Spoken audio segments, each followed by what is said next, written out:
Terima kasih pemirsa, masih di Damai Indonesiaku dan kita akan menjawab pertanyaan yang tadi sudah ditanyakan di segmen sebelumnya. Pertanyaannya akan dijawab oleh Kiai Khalil. Pertanyaannya itu bagaimana ciri-ciri orang yang munafik dan bagaimana cara kita menghadapi orang yang munafik, terlebih lagi jika orang itu sudah mendapatkan peran yang dipercaya di masyarakat, Kiai. Ya. Terima kasih. Saya ingin mengutip apa yang disampaikan oleh Yai Misbahul Munir. Ya, bahwa alamatul munafik itu salah ya, ada 3 ciri orang munafik. Kalau idza tumina khonah, lihat track record ketika dia menjabat. Kalau ketika menjabat itu dia bisa memenuhi janjinya atau tukang janji sampai lupa janjinya sendiri. Nah, biasanya orang yang banyak janji itu mudah sekali melepaskan dan melalaikan janjinya. Jadi gampang ini kalau nanti mau milih teman-teman ini, kalau gampang janji, gampang PHP itu. Apa PHP itu? Palsu. Itu berarti orang munafik itu. Kalau dikit-dikit beri janji. Kemudian idza wa'ada akhlafa, idza tumina khana, wa idza hadasa kadzibah. Jadi kalau dia ngomong bohong. Jadi gampang cara ciri-ciri ini. Orang ini gampang bohong, gampang janji. Dan kalau dikasih amanah, pelintut. Nah, itu udah ciri-cirinya. 3. Itu kata Nabi, bukan kata Khalil Nafis ya. Itu kata Nabi. Cara ngadepinnya gimana Pak? Kalau sudah tahu caranya begini, jangan kasih lewat. Ngerti kasih lewat? Oh ya udah, yang penting ngerti. Lanjutin saja nanti.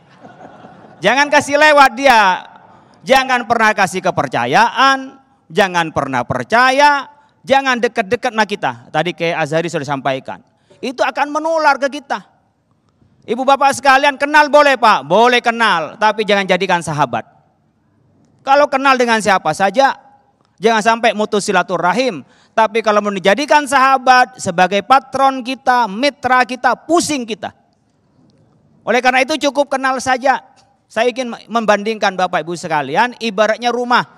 Kalau ada tamu yang baik sekali, masih ada keluarga, bisa diajak ke ruang keluarga. Tapi yang masuk kamar itu cukup istri. Jangan ngajak perempuan lain ke dalam kamar, ketangkep. Jadi keluarga sampai di ruang keluarga. Kalau ada teman baik, sahabat, sampai di ruang tamu.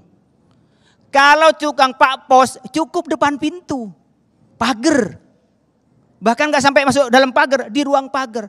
Kalau ada orang yang itu butuh tanya-tanya, silakan buka pintu. Tapi tak sampai pintu kamar, pintu rumah, hanya pintu pagar. Kira-kira seperti itu Bapak Ibu sekalian. Orang-orang yang sekiranya gak dikenal, kita gak perlu kita membukakan pintu kita. Cukup berbicara, jangan juga pelit bicara. Tapi kita sampai bicara, yang baikan dikit sampai halaman, baikan dikit sampai depan rumah, kursi depan, baikan dikit sampai ruang tamu, keluarga di ruang keluarga, yang masuk kamar hanya istri. Ini untuk kita step by stepnya.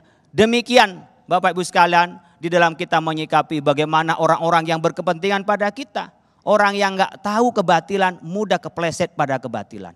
Orang yang gak ngerti politik, mudah dikibulin dengan politik. Oleh karena itu perlu ngerti politik biar kita tidak diakalin oleh politisi. Dan tidak perlu kita jadi politisi semua. Yang politisi bukan berarti jelek politisi, ada yang baik politisi Bapak Ibu sekalian. Karena tidak mungkin kita mengubah tanpa kebijakan, tapi juga tidak sedikit politisi juga yang tidak baik. Begitu juga birokrat kita, banyak yang baik tapi juga ada oknum-oknum birokrat. Mudah-mudahan kita menjadi mawas diri termasuk buat saya sendiri. Amin, amin. Baik.